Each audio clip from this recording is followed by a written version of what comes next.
के पुण्य जब उदय हो ही एक संग, मिटे हृदय की मलिनता, तब भावे सतसंग।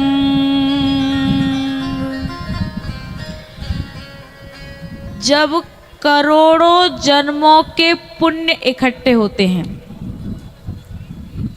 जब करोड़ों जन्मों के पुण्य इकट्ठे होते हैं,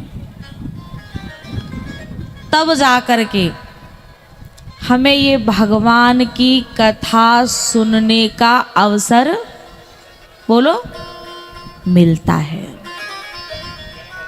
एक निवेदन कर दूं, ये जो सचमुच कथा के श्रोता होते हैं वो हमारे बड़े बूढ़े ही होते हैं, और वो तो बैठ गए हैं पीछे, और जिन्हें कथा से कोई लेना देना नहीं है, केवल अपनी मस्ती में लगे हुए बालक, इन्हें बैठा दिया है आगे। तो या तो ये बालक शांति से बैठे या फिर उठ के चले जाएं।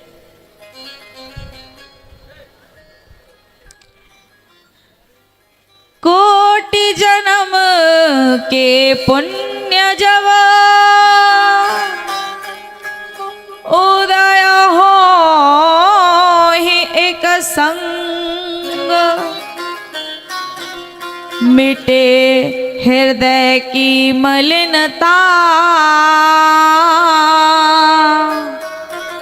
तब भावे सतसंग।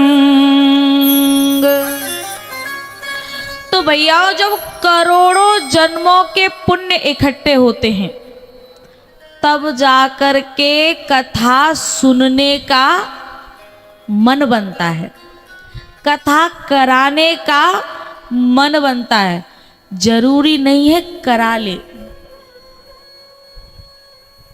ये जरूरी नहीं है कि कथा करा ले, कथा कराने का मन बनता है जब करोड़ों जन्मों के पुण्य इकट्ठे होते हैं। और श्रीमद् भागवत में तो कहा है, एतस्माद् परं किंचिन मनः शुद्ध्यै न विद्यते,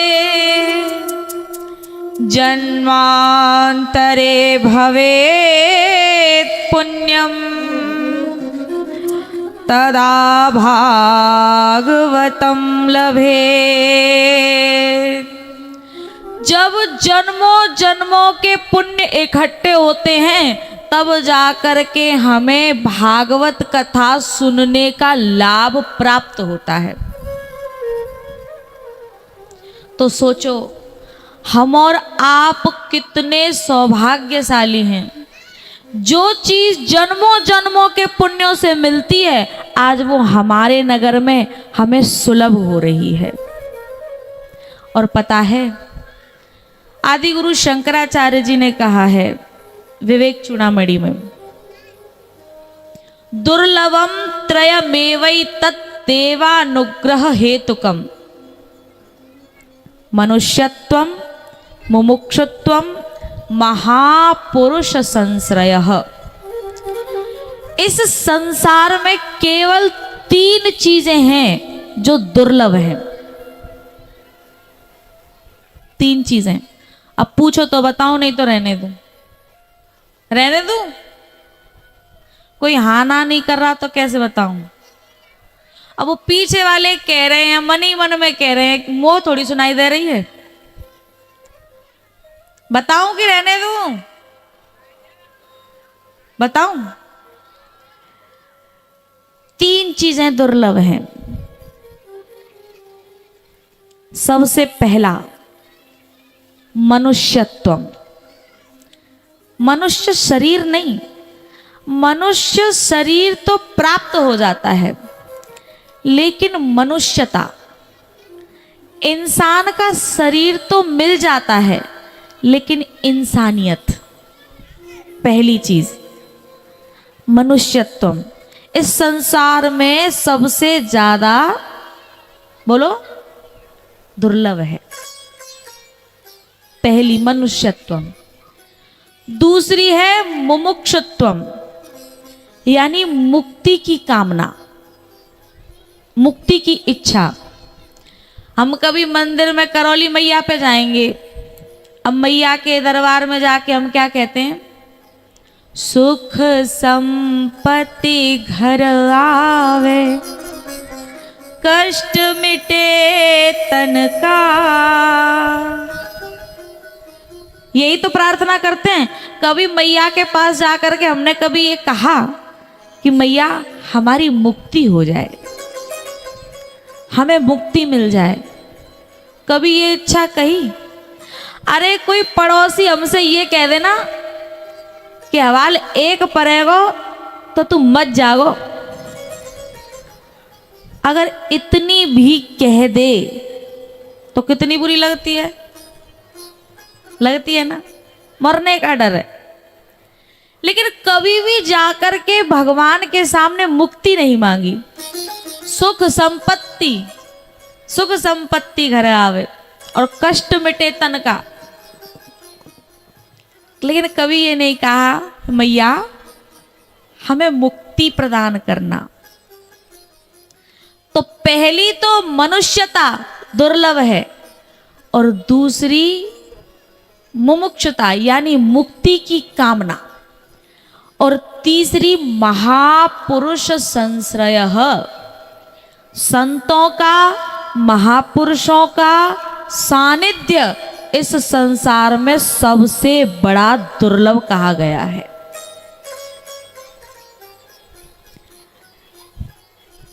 ये सत्संग सबसे ज्यादा दुर्लभ है, लेकिन हम कितने सौभाग्यशाली हैं कि जो सबसे ज्यादा दुर्लभ बताया गया है वो आज हमें और आपको सुलभ हो रहा है। और प्यारे, एक प्रश्न उठता है कि कथा कराने से पहले इतने विघ्न क्यों आते हैं? परीक्षित जी, कथा कराने से पहले इतने विघ्न क्यों आते हैं? जैसे कल कलश यात्रा में विघ्न आ रहे थे, उसके बाद कलश यात्रा हो गई तो फिर आंधी तूफानों ने घेर लिया। कथा कराने से पहले इतने विघ्न क्यों आते हैं? पता है, जब जहां कथा हो रही होती है उसके आसपास जितने भी पाप होते हैं, पाप, वो पापों को जैसे ही पता चलता है कि कथा इस नगर में, इस ग्राम में, इस गांव में आने वाली है, तो वो पहले ही कांपने लग जाते हैं, वो पाप। और वो विघ्न पैदा करने लगते हैं कि कहीं ये भगवान की कथा आ न जाए। कंपन्ते सर्व पापानि सप्ताह श्रवणे स्थिते। जैसे ही कथा आने की सूचना उन पापों को मिलती है तो वो कांपने लग जाते हैं और इतने सारे विघ्न पैदा कर देते हैं। और एक निवेदन कर दूं, जो हम जहां बैठे हैं ना, जिस पोथी के सामने, ये भागवत की पोथी कोई सामान्य पोथी नहीं है प्यारे। जब भगवान कृष्ण इस धराधाम को छोड़ करके जा रहे थे ना, तो उद्धव जी ने भगवान से कहा, भगवान आप हमें छोड़ करके जा रहे हैं, किसके सहारे जिएंगे? हम आपके बिना कैसे रहेंगे? तब भगवान ने कहा, उद्धव मैं इस धराधाम को छोड़ करके कहीं नहीं जा रहा हूं। बोले तो? बोले ये जो श्रीमद् भागवत है ना, इसी भागवत में मैं स्वयं को प्रवेश करा रहा हूं। मैं इस धराधाम को छोड़ करके इसी भागवत में प्रवेश कर रहा हूं। तो ये जो भागवत है ना, ये कोई सामान्य ग्रंथ नहीं है। तिरोधाय प्रविष्टोयम श्रीमद् भागवतार्णवम स्वकीयम यद भवे तेजस तच्च भागवते दधात। तिरोधाय प्रविष्टोयम श्रीमद् भागवतार्णवम। भगवान इसी भागवत में आकर के विराजमान हो गए। तेने यम वांगमयी मूर्ति ही प्रत्यक्षा वर्तते हरे। एक बड़ी प्यारी बात कही कि ये जो भागवत जी है ना, ये जो पोथी है, यदि तुम पे इसका सेवन हो सके तो सेवन करना। सेवनात् श्रवणात्। अगर सेवन न हो सके तो इसका श्रवण कर।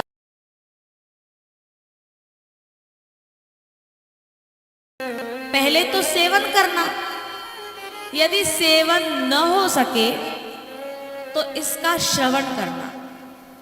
सेवनात् श्रवणात्। और यदि कथा सुनी न जाए तो फिर पाठात्, तो फिर इसका पाठ करना। और यदि पाठ भी न हो पाए तो, यदि पाठ भी न हो पाए तो केवल और केवल दर्शनात् पापनाशिनी। केवल दर्शन भी यदि हम भागवत का कर लेंगे तो भी ये हमारे पापों का नाश कर देती है। तो ये कोई सामान्य ग्रंथ नहीं है। अच्छा, एक बात मैं अपनी तरफ से कहूं, जैसे इसमें कहा है कि सेवनात् श्रवणात् पाठात् दर्शनात् पापनाशिनी। या तो इसका सेवन हो सके या फिर इसे हम सुन सकें, या सुन ना पाए तो पाठ कर लें, और यदि पाठ भी ना कर पाए तो केवल दर्शन कर लें। लेकिन मैं एक निवेदन करूं, यदि दर्शन भी न कर सकें तो भी पापों का नाश हो जाएगा। उसका एक उपाय है।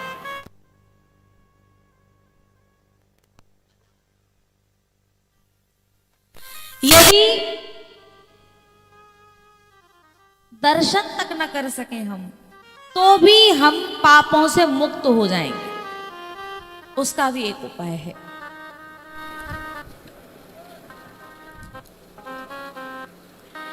एक व्यक्ति था, एक आदमी था, और बड़ी अच्छे पद पे प्रतिष्ठित व्यक्ति था, अच्छी नौकरी थी उसकी। एक संत के पास गया, बोले महाराज मैं बहुत काम में व्यस्त रहता हूँ, मुझे समय नहीं मिलता, लेकिन मेरा कल्याण कैसे होगा? क्योंकि मुझे भजन करने का समय तो है ही नहीं, मेरा कल्याण कैसे होगा? संत ने कहा हो जाएगा। बोले कैसे? बोले एक काम करो, तुम रोज सुबह नहा धो करके और रामायण का पाठ शुरू कर दो तो तुम्हारा कल्याण हो जाएगा। उस व्यक्ति ने कहा महाराज यदि पाठ करने का समय मेरे पास होता तो मैं आपके पास क्यों आता? मैं इतना व्यस्त हूं कि मेरे पास पाठ करने का समय नहीं है।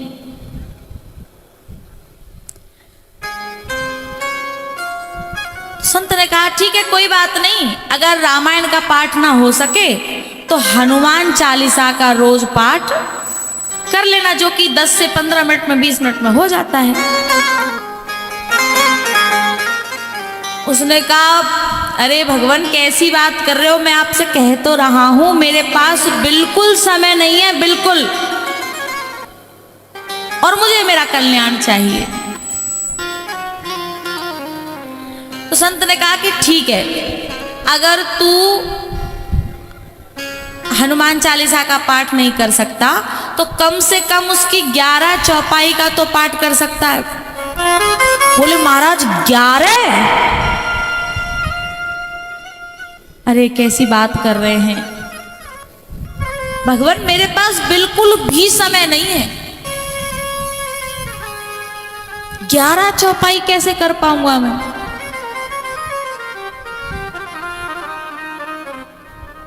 बोले अच्छा ठीक है, तू 11 नहीं कर सकता तो 5 तो कर सकता है। बोले भगवान 5 चौपाई रोज? मेरे पास समय का बड़ा अभाव है और मैं 5 चौपाई भी नहीं कर पाऊंगा। अब उन्होंने कहा कि तेरे पास भगवान के लिए थोड़ा सा भी समय नहीं है, 5 चौपाई का भी, और फिर भी तू कल्याण की सोच रहा है। पर चल ठीक है, तू भी क्या याद रखेगा, 5 चौपाई नहीं कर सकता, कम से कम 3 तो कर लेगा। बोला भगवान 3 चौपाई?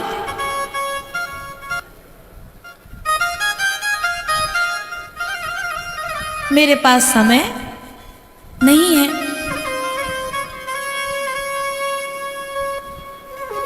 तो उन्होंने कहा कि ठीक है, 3 नहीं कर सकता तो 2 तो कर लेगा। ओ 2? मुझ पे तो 2 चौपाई भी नहीं होगी। बोले चल ठीक है, तो 1 तो कर लेगा। बोला भगवान 1? मेरे पास 1 चौपाई करने का भी समय नहीं है।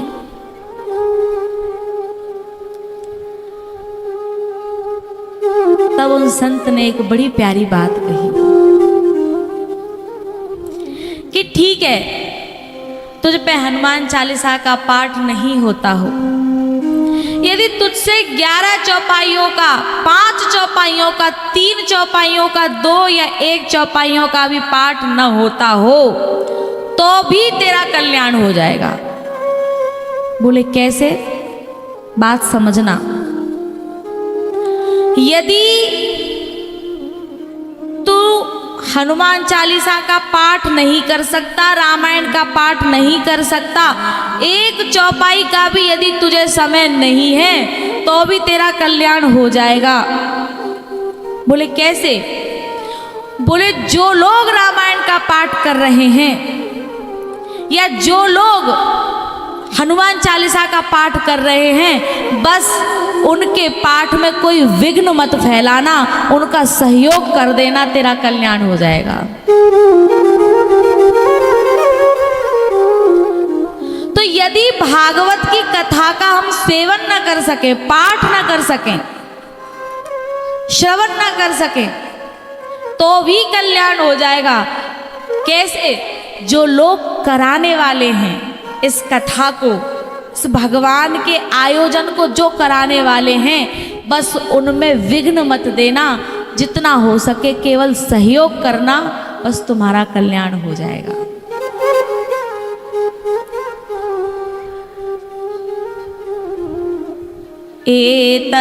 एतस्माद् परं किंचिन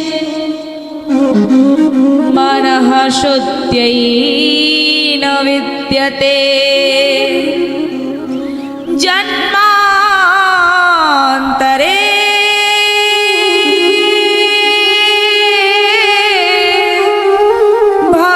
भवेत् पुण्यं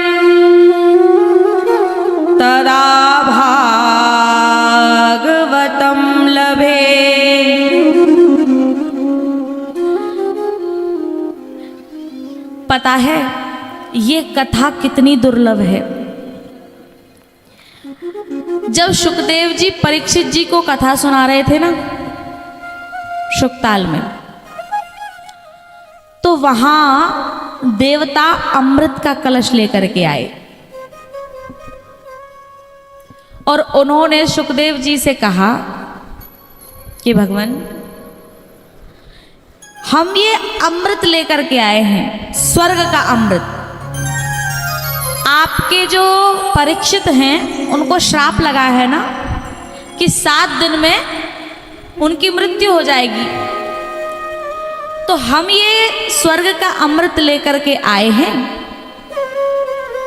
आप इसे परीक्षित जी को पिला दीजिए। और जो आप कथामृत इनको दे रहे हैं वो आप हमको दे दीजिए। तो सुखदेव जी ने वहां उनकी हंसी उड़ा दी और उन्हें अभक्त जान करके ये कथा नहीं दी। अभक्तांस्तांश्च विज्ञाय न ददौ स कथामृतम् श्रीमद्भागवती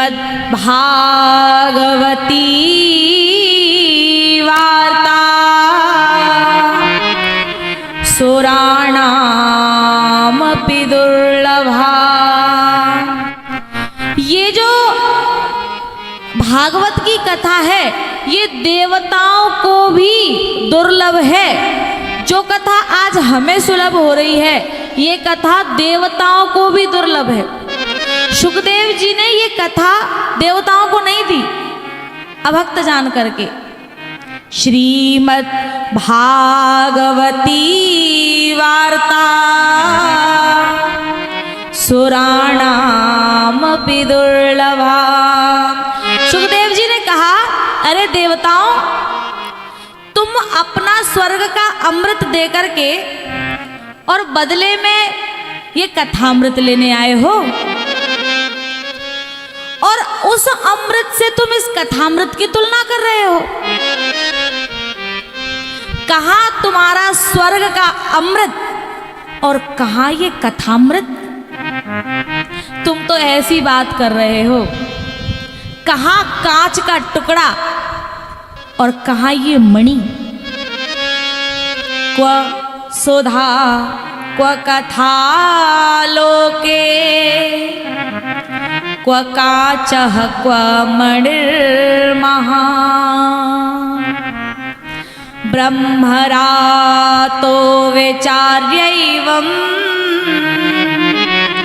तदा देवांजहासः। सुखदेव जी ने उनको ये कथा नहीं दी। और तुलसीदास जी ने रामायण में एक बात कही है,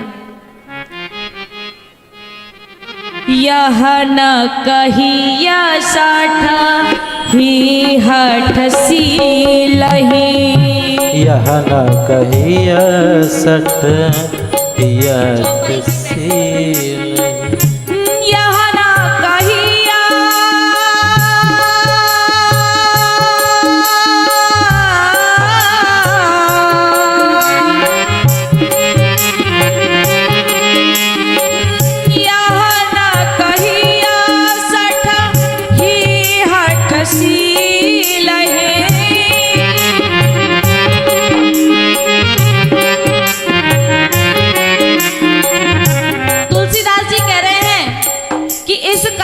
हर किसी को मत देना।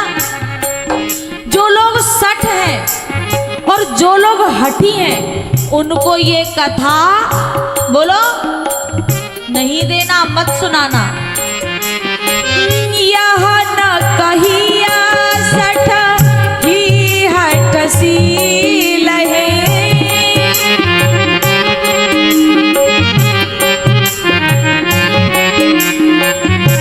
जो मन लाई न सुन हर लीलहि।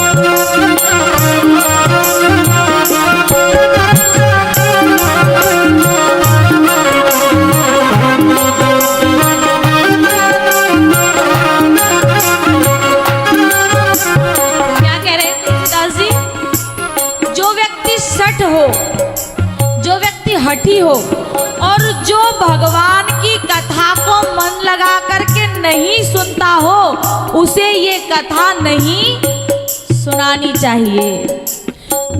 यह न कहिया सठा ही हठ सी लहे,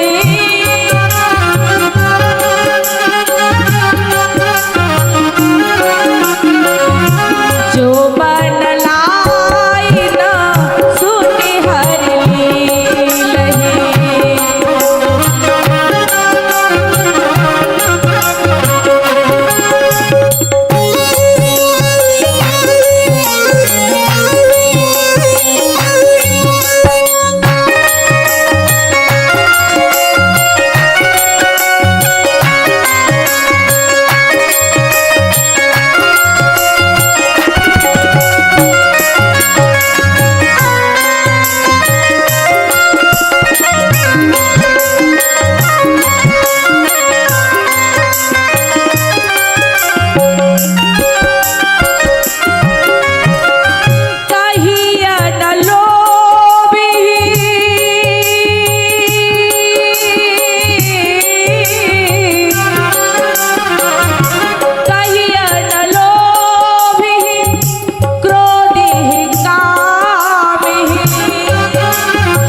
कहिया न लोभी क्रोधी कामी,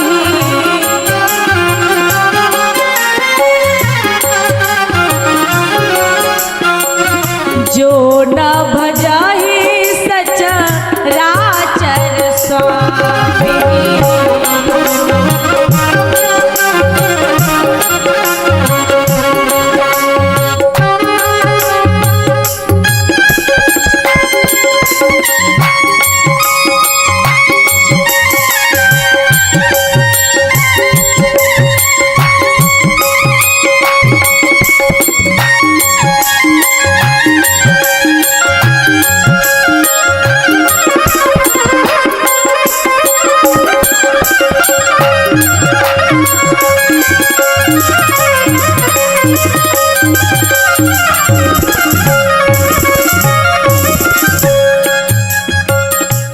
गीता जी में भगवान ने कहा, इदं तेना तपस्काय न भक्ताय कदाचन, न चा शुश्रूषवे